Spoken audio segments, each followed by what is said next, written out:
Hi, welcome back to my channel. In this video, I will be talking about dural venous sinuses, which is considered as a very complex topic. But after this video, you will be like a pro at it. So let's just get started. So first of all, you should know some general points about venous sinuses. So basically, if you understand the literal meaning of venous sinuses, it is venous spaces, all right? And then you should know that they are valve-less. Okay, they have endothelium but they do not have muscle, all right? And they receive the blood from meninges and skull bone, plus they have the communication outside skull via emissary veins, all right? Then this is it. Then you should know that there are 23 dural venous sinuses almost. Then you should know the examples of paired and unpaired. They're asked in MCQs quite often, so you should not skip them. So first of all, we will talk about the paired ones. So in paired ones, the foremost example is really very important, which is the cavernous sinus. Then we have superior petrosal sinus, inferior petrosal sinus, transverse sinus, sigmoid sinus, and sphenoparietal sinus. Okay, I will tell you an easy way to remember, but you will be able to remember it when I make a video on how these are communicating and all. So you won't have to remember any mnemonic to basically know that. So in unpaired sinuses, the foremost example that you should know is superior sagittal sinus. Then we have inferior sagittal sinus. Then we have straight sinus. Then we have occipital sinus. Then we have basilar plexus sinus.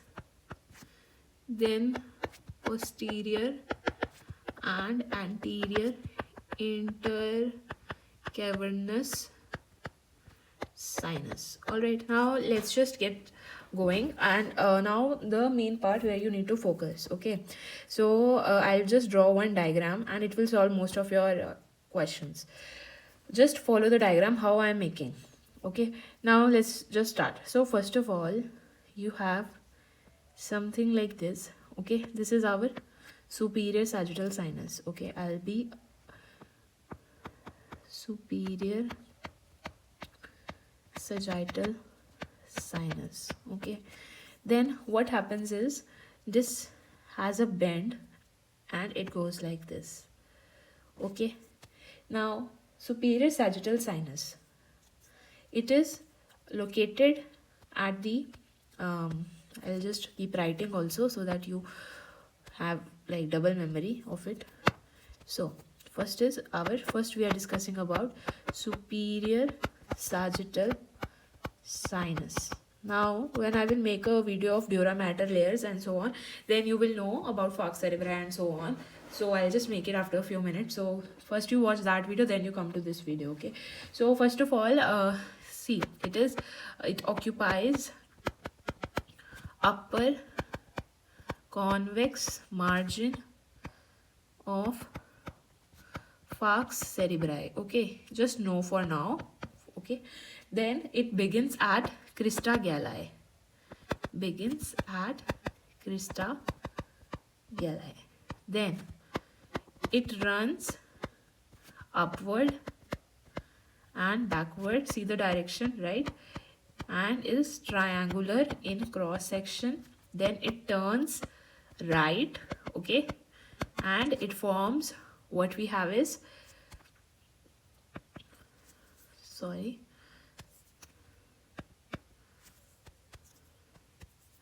right transverse sinus. So if you think about it, this is right transverse sinus. Okay, now story, next part.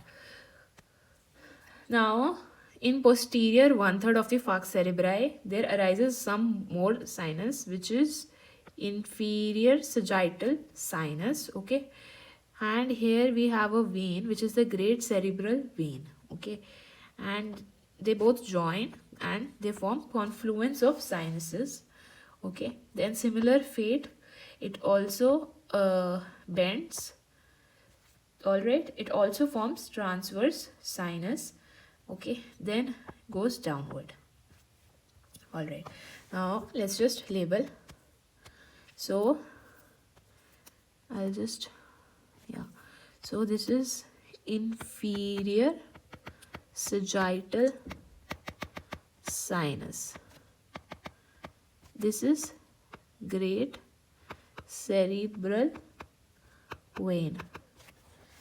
Then here we have, after bend,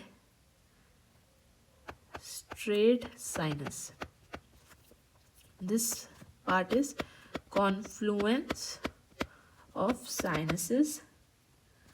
Then here we have transverse sinus left. Okay, then नीचे जाके it forms sigmoid sinus. Now I'll just go through it once again with you.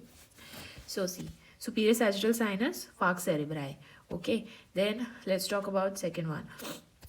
Second one, which is inferior sagittal sinus. Now inferior sagittal sinus from the posterior 2/3 of falx cerebri. Okay, joins great cerebral vein and forms, see the diagram, what does it form? It forms straight sinus. Okay, now let's go to the straight sinus, third. Straight sinus. Now straight sinus, it lies at the junction of falx cerebri and tentorium cerebelli. I will make a video on dural layers, then you will understand all of this. Okay, tentorium cerebelli. Then this ends at external occipital protuberance and it forms left transverse sinus. Now let's talk about transverse sinus in detail. So transverse,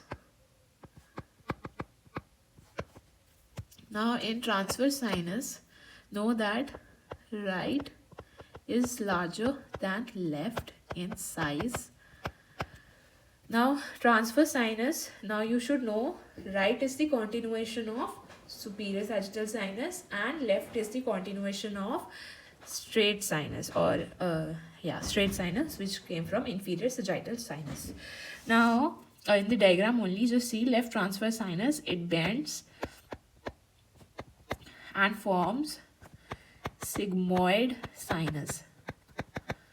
Then coming on to sigmoid sinus, from name only, it is basically S-shaped. It lies in the sigmoid sulcus. Now it basically is from the postero inferior angle of parietal bone to posterior part of jugular foramen. Now this is a little complex, but see, suppose you have some skull like this and this is foramen magnum, jugular foramen is here. So what happens is, Basically falx cerebri is somewhere here. So like from here it is going like this and this. From now it's on the posterior inferior angle of parietal. Now it just goes into the jugular foramen. After going into the jugular foramen, it continues. Now this is the main point that you should capture. It continues, just give me a second, continues as superior bulb of internal jugular vein. So basically this will go to the heart. So this is just like every from the brain, all the veins are going through these sinuses, like all the venous blood is going through the sinuses just to go to the heart. All right, so this is the crux of venous sinuses.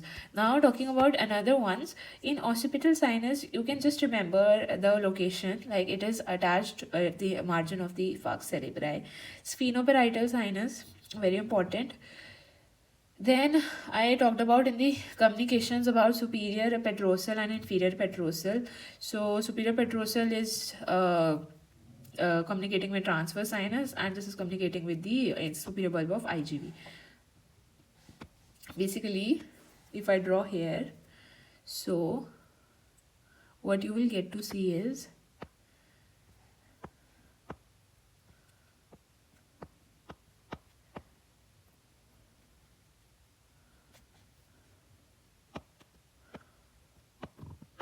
now what I have made is, I'll just tell you, this is our superior petrosal sinus. This is our inferior petrosal sinus. This is sphenoparietal sinus. This is cavernous sinus. Okay.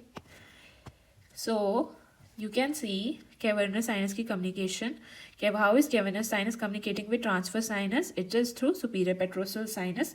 And how is cavernous sinus communicating with internal jugular vein? Through inferior petrosal sinus. Now, if you just revisit the paired and unpaired. So see, paired में cavernous sinus lies on both the sides. Okay, in previous video I told you. So paired, superior petrosal sinus and inferior petrosal sinus. This is also paired. इधर वाली side पे भी there will be something like this, so that's why. Then transverse sinus, see we have right transverse sinus and left transverse sinus. Sigmoid sinus, two sinuses. Sphenoparietal sinus, again paired, right? Just see here. Unpaired में superior sagittal sinus unpaired है, inferior sagittal sinus is unpaired, straight sinus is unpaired, occipital basilar plexus. Now for basilar plexus, just remember one word, that is clivus. It is located in the clivus. Okay.